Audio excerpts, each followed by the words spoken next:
Hola, bienvenidas y bienvenidos. Mi nombre es Caterina Peñán, de profesión enfermera, y en esta área de la jornada vamos a hablar sobre un tema clave para la seguridad del paciente, la prevención y la calidad de la atención, que son las infecciones asociadas a la atención de salud, más conocida como IAS. Este tema no solo tiene un alto impacto en la salud de las personas, sino también en el funcionamiento de los centros de salud, por lo que es fundamental conocerlo, comprenderlo y aplicar las medidas de prevención disponibles.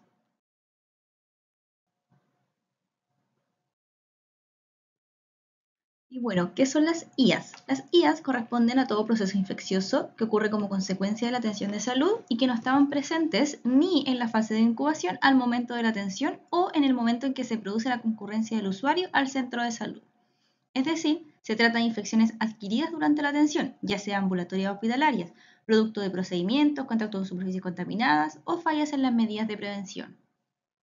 ¿Y cuáles son el impacto que tienen las infecciones asociadas a la atención de salud? Bueno, estas infecciones pueden generar un aumento de la morbilidad y la mortalidad de los pacientes, también generan costos económicos importantes para el sistema de salud, favorecen la resistencia antimicrobiana y representan un riesgo real para el personal sanitario.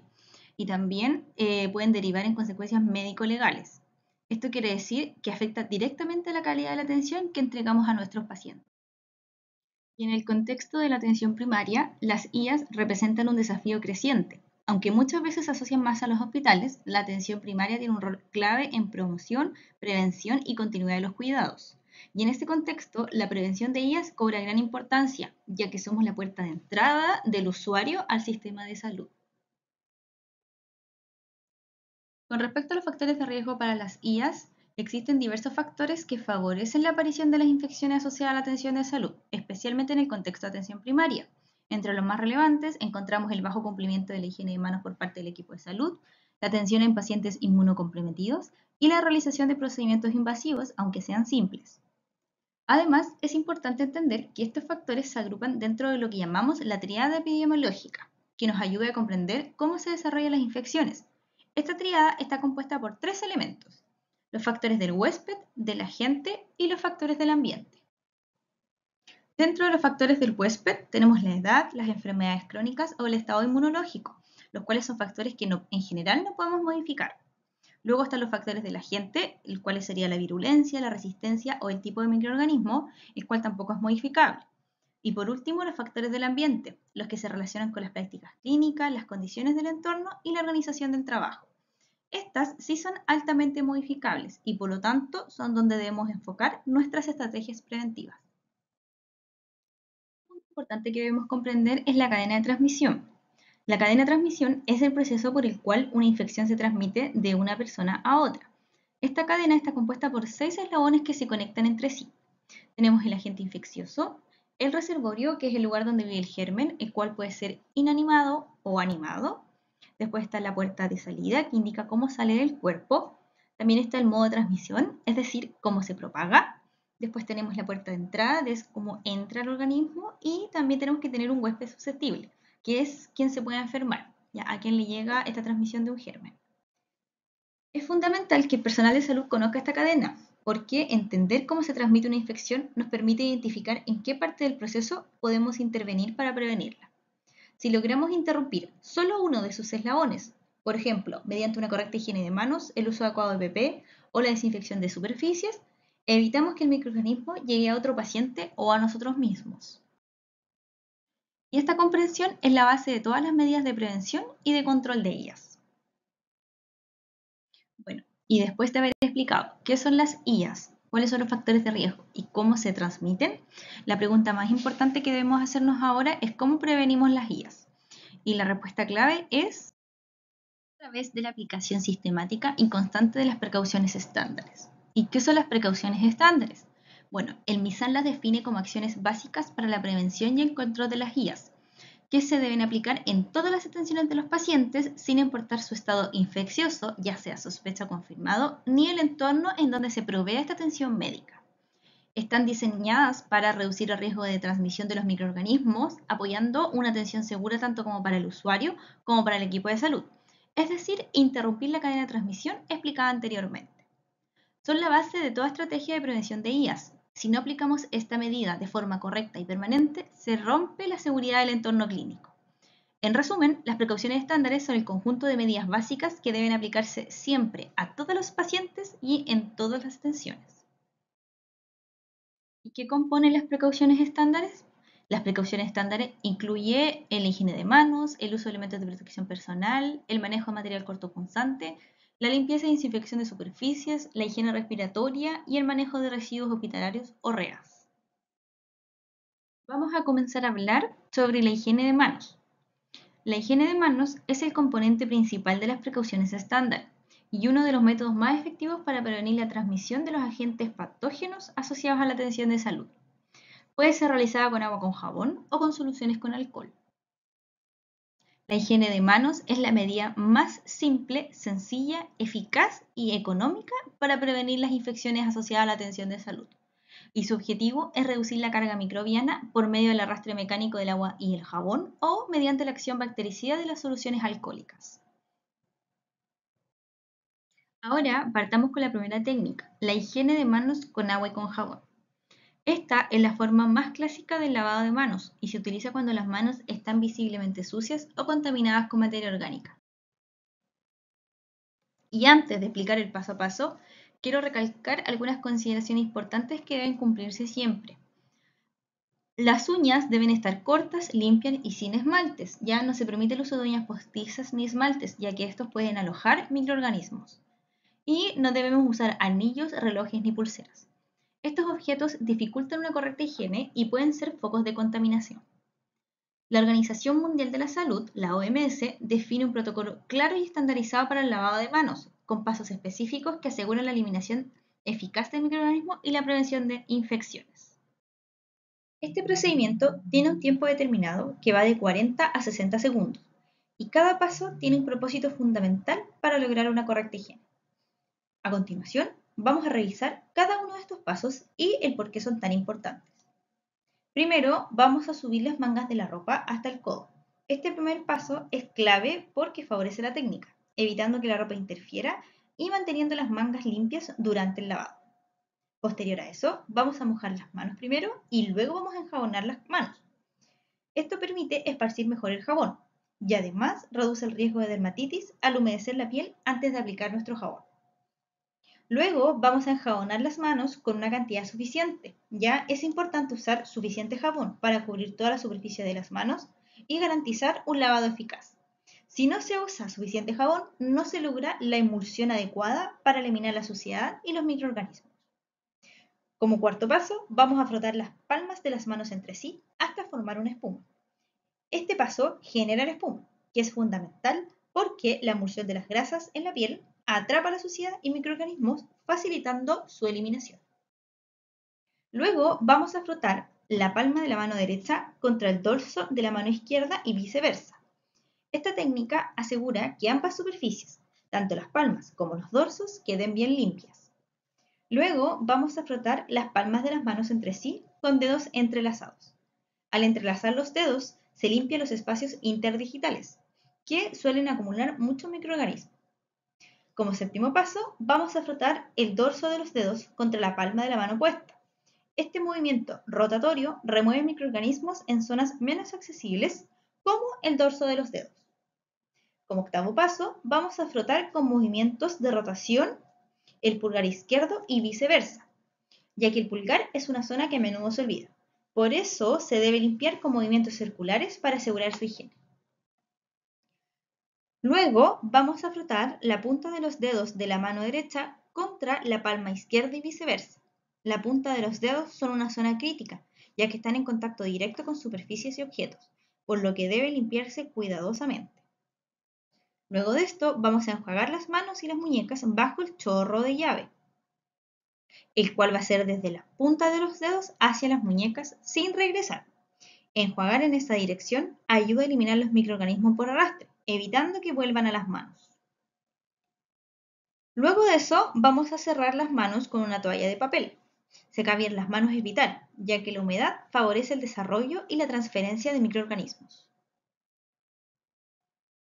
Posterior a eso, vamos a cerrar la llave del agua con la toalla de papel o con el codo, sin contaminar las manos, ya que las llaves de agua suelen estar contaminadas. Por lo tanto, es súper importante que las cerremos sin tocar con las manos limpias y así evitar una nueva contaminación.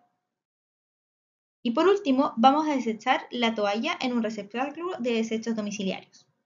Finalmente, la desechamos ayudando a mantener el orden y la limpieza del entorno. Y luego de seguir correctamente todos estos pasos explicados anteriormente, sus manos ya son seguras para la atención. Y ahora que conocen el paso a paso del lavado de manos clínico y comprender el fundamento detrás de cada movimiento, hay que ponerlo en práctica, porque recuerden que esta medida es la más simple y eficaz para prevenir las IAS. En relación con la higiene de manos, además del lavado tradicional con agua y con jabón, explicados anteriormente, también contamos con el uso de solución en base alcohólica o alcohol gel. El objetivo principal de la higiene de manos con soluciones alcohólicas es reducir la carga microbiana en la piel a través del efecto bactericida del alcohol. Esto ayuda a prevenir la transmisión de agentes infecciosos durante la atención en salud. Para que esta técnica sea efectiva, existen algunas consideraciones importantes que debemos respetar. Las uñas deben estar limpias, cortas y sin esmaltes. Esto es porque las uñas largas o con esmalte pueden acumular microorganismos y dificultar una correcta desinfección. También que el personal debe estar sin reloj, pulseras ni anillos. Los accesorios pueden interferir con la acción del alcohol y también acumulan microorganismos. Y por último, es que las manos no deben estar visiblemente sucias o con materia orgánica. Si hay suciedad o restos de sangre o fluidos, la efectividad del antiséptico disminuye, por lo que primero debe realizarse un lavado con agua y con jabón y posterior la higiene de manos con la solución a base alcohólica. El procedimiento para la higiene de manos con alcohol es bastante sencillo y rápido. Se recomienda seguir una serie de pasos específicos para asegurar que todas las superficies de las manos queden bien cubiertas y desinfectadas. El tiempo aproximado para realizar esta técnica es de 20 a 30 segundos, lo que la hace mucho más rápida que el lavado tradicional, que es el lavado clínico de manos. Y el paso a paso para la higiene de manos con alcohol, tenemos que primero hay que aplicar una cantidad suficiente de solución alcohólica. Aproximadamente estos son unos 3 ml o un pump, que es cuando uno aprieta, en la palma de la mano. Luego vamos a frotar las palmas entre sí para distribuir el producto. Luego vamos a empezar a frotar la palma derecha contra el dorso de la mano izquierda y viceversa. Luego de eso vamos a frotar las palmas con los dedos entrelazados. Como quinto paso, vamos a proceder a frotar el dorso de los dedos contra la palma opuesta, manteniendo los dedos juntos. Como sexto paso, vamos a frotar el pulgar izquierdo con la mano derecha usando un movimiento rotatorio y viceversa. Y luego vamos a frotar la punta de los dedos contra la palma contraria para limpiar bien las uñas. Y como último paso, vamos a continuar frotando hasta que las manos estén secas, lo que indica que el alcohol ha actuado correctamente y que sus manos son seguras para la atención de un paciente. Si se dan cuenta, los pasos de la higiene de manos con agua y con jabón y los pasos para la higiene de manos con alcohol son muy parecidos, si es que no iguales. Ya solamente cambia que en este caso, en vez de mojar las manos y ponernos jabón, vamos a proceder a echarnos una solución alcohólica y comenzar con los pasos. Además, que aquí no es necesario secar las manos, ya solamente es necesario dejar que el alcohol gel se seque para poder utilizar nuestras manos.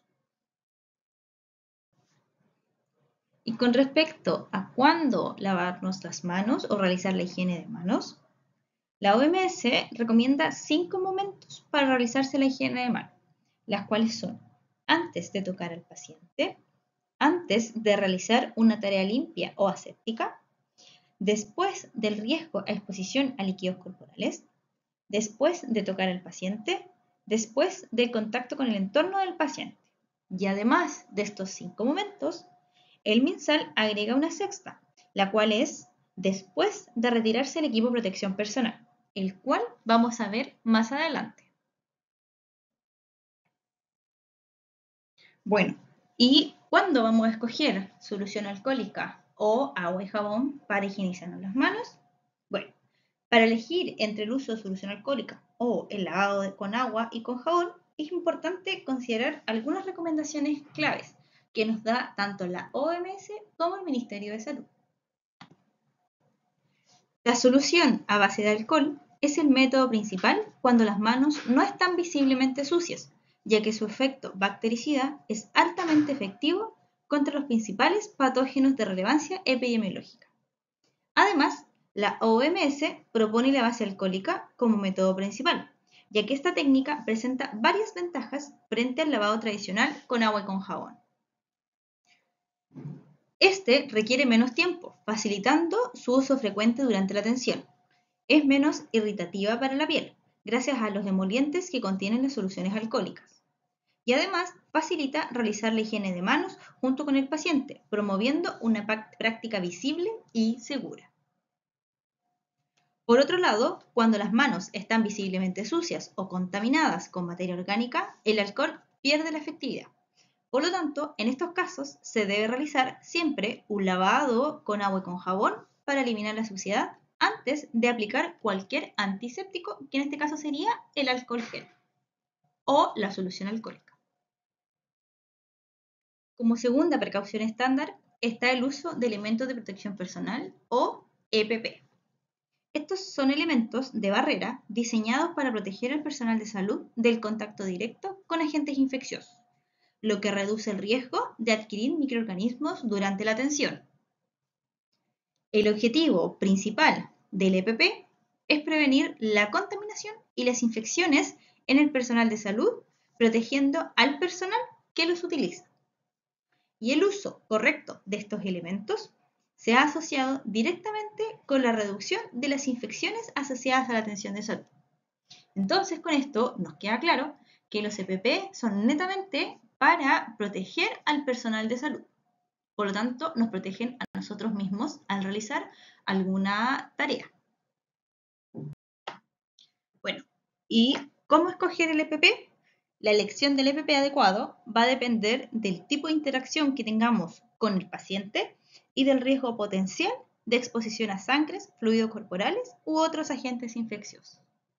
Dentro de los EPP se encuentran los guantes, la bata o delantal impermeable y desechable, protección facial y gorra. Partiendo por los guantes, estos nos protegen de la colonización de las manos con microorganismos y deben utilizarse en situaciones que existan posibilidad de contactos con sangre, fluidos corporales, mucosa, piel no intacta o materiales potencialmente infecciosos. Destacar que los guantes son de un solo uso y no sustituyen el lavado de manos. Y una vez que se retiran, se debe realizar la higiene de manos con agua y con jabón inmediatamente.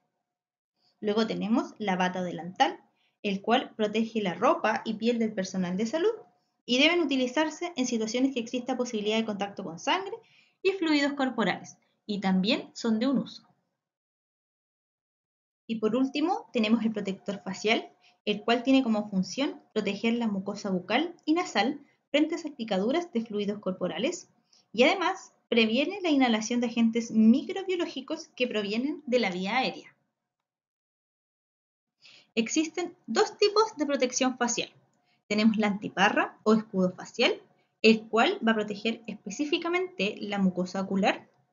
Y está también la mascarilla, el cual va a proteger las vías respiratorias, es decir, la nariz y la boca.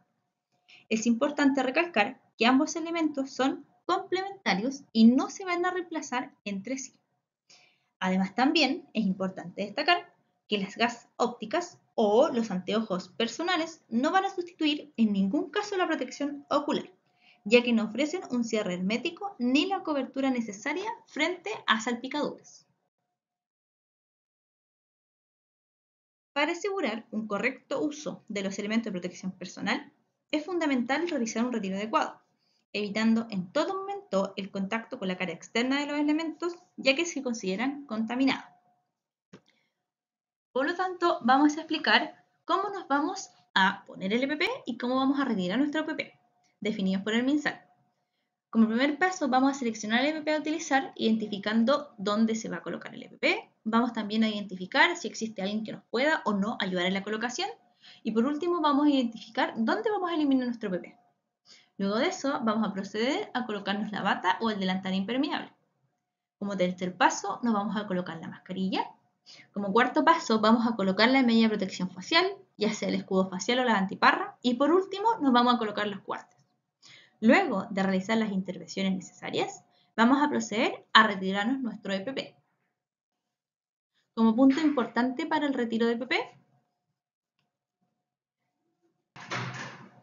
vamos a evitar contaminarnos a nosotros o a otros cuando retiremos el EPP. Y siempre vamos a retirar de lo más contaminado primero y dejar la cara al final.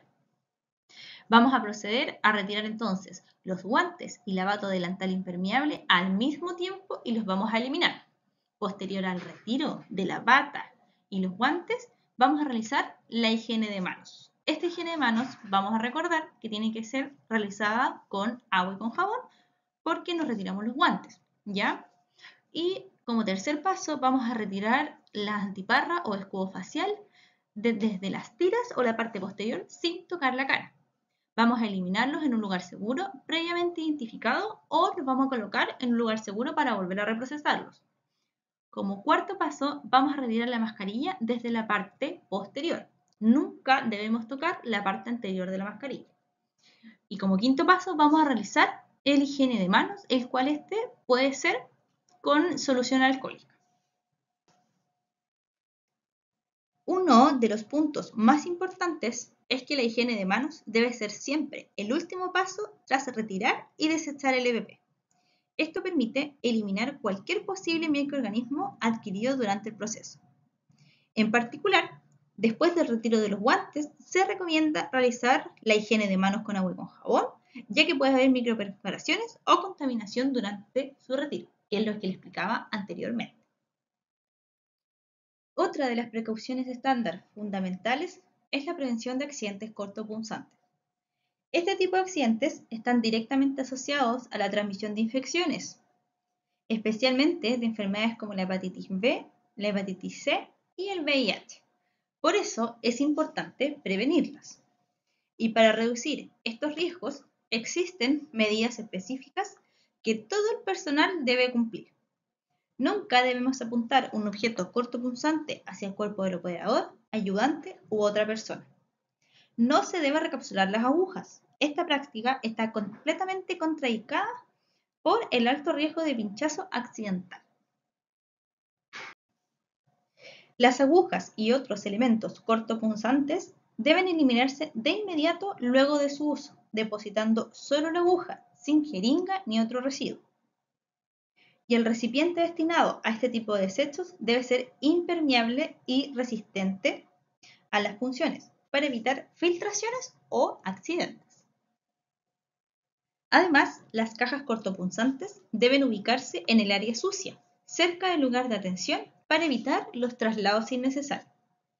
Y finalmente, las cajas deben desecharse cuando alcanzan 3/4 de su capacidad y nunca deben estar reversadas. ¿Ya? Por eso es importante cuando ustedes desechen material cortopunzante, se fijen en la línea que trae la caja y cuando ya estemos sobre esa línea, estemos justo en la línea, tenemos que sí o sí llamar para que la cambien y no seguir llenándola, ya que las agujas pueden salir hacia afuera y nos podemos pinchar al tratar de ingresar otra.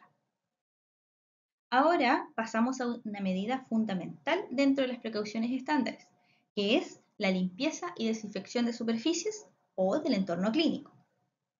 Las superficies inertes como camillas, mesas, barandas o escritorios pueden parecer inocuas, pero en realidad son un eslabón clave en la cadena de transmisión de infecciones que revisamos al inicio de la clase. Por eso, la limpieza y desinfección de estas superficies deben realizarse de manera sistemática y rigurosa, además, según el nivel de riesgo diario, ya sea alto, mediano o bajo riesgo. Y el objetivo principal va a ser reducir la carga microbiana presente en estas superficies y con ello vamos a disminuir el riesgo de que esos microorganismos sean adquiridos por el personal o transferidos a otro paciente, ya sea directamente o a través de las manos. Siguiendo con la limpieza y desinfección de superficies, es importante comprender la diferencia entre limpieza y desinfección, ya que son procesos distintos pero complementarios. Por un lado, la limpieza es la eliminación física de la materia orgánica y de la contaminación de los objetos. Y el agente básico que actúa acá es el detergente. En cambio, la desinfección es el proceso que elimina microorganismos vegetativos de objetos inanimados y no asegura la eliminación de esporas. Y el agente básico es el desinfectante. Por lo tanto, la limpieza es un paso previo a la desinfección, por lo que constituye un factor de importancia prioritaria, ya que su ejecución incorrecta o defectuosa planteará múltiples problemas para la realización de posteriores procesos, tales como la desinfección o la esterilización. Es decir, que la limpieza siempre debe realizarse antes de la desinfección. Si la limpieza es inadecuada o deficiente, la desinfección pierde efectividad. Además, debemos saber que existen unos principios básicos de la limpieza en el entorno clínico. La limpieza tiene como finalidad remover el polvo de objetos. Es por esto que deberá ser con un paño humedecido en agua y enjuagando y desdoblando el paño cuantas veces sea necesario para tener una superficie limpia. Además, la limpieza debe ser por arrastre en todas las superficies ambientales. Y las superficies deben quedar lo más seca posible, ya que la humedad favorece el crecimiento microbiano. Y además de esto, hay tres principios que son fundamentales que guían el orden de la limpieza. La limpieza debe ser de arriba hacia abajo. ¿Para qué? Para evitar ensuciar las superficies ya limpiadas. Además, debe ser de adentro hacia afuera, ya que siempre tenemos que alejarnos del área que está más limpia. Y debe ser de lo más limpio a lo más sucio, para no arrastrar los contaminantes hacia las zonas que ya están limpias. El objetivo de la limpieza es dejar la superficie seca y lista para ser desinfectada. Ahora, ¿qué es importante? Diferenciar dos conceptos que se suelen confundir, los cuales son el antiséptico y el desinfectante.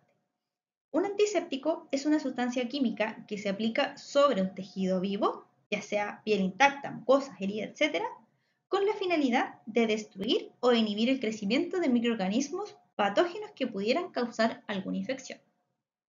Ahora, por otra parte, un desinfectante es un agente químico que se aplica sobre superficies inertes o inanimadas para destruir microorganismos, excepto esporas y prevenir infecciones. Ambos son herramientas claves en el control de infecciones, pero su uso correcto dependerá del tipo de superficie donde se aplique, ya sea tejidos vivos o superficies inanimadas. Ahora que ya conocemos la diferencia entre antisépticos y desinfectantes, vamos a revisar en detalle los productos más utilizados en la práctica clínica. Veremos sus principales características, usos recomendados, ventajas y desventajas. Partiendo por los antisépticos, tenemos el alcohol, que al 70% es más común, y el alcohol gel. Con respecto al alcohol, este es uno de los productos más utilizados en el ámbito clínico. Puede presentarse como alcohol al 70% o como alcohol gel, y ambos tienen acción antiséptica. A diferencia de otros productos, el alcohol tiene la particularidad de poder utilizarse también como un desinfectante. En cuanto a su duración, el alcohol al 70% tiene una vida útil de 7 días una vez abierto, mientras que el alcohol gel tiene una vida útil de un mes posterior a su apertura, por lo que es de suma importancia rotularlo una vez abierto. Y ambos comparten ventajas relevantes, como el amplio espectro de acción, la rapidez de efecto y su fácil aplicación. Sin embargo, también presentan algunas limitaciones, que no eliminan esporas, pierden efectividad si hay materia orgánica presente y puede dañar ciertas superficies.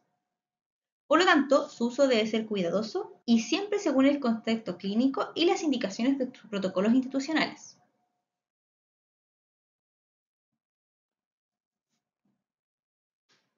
Ahora, dentro de los desinfectantes vamos a hablar del cloro. Este es un desinfectante de uso frecuente en los establecimientos de salud.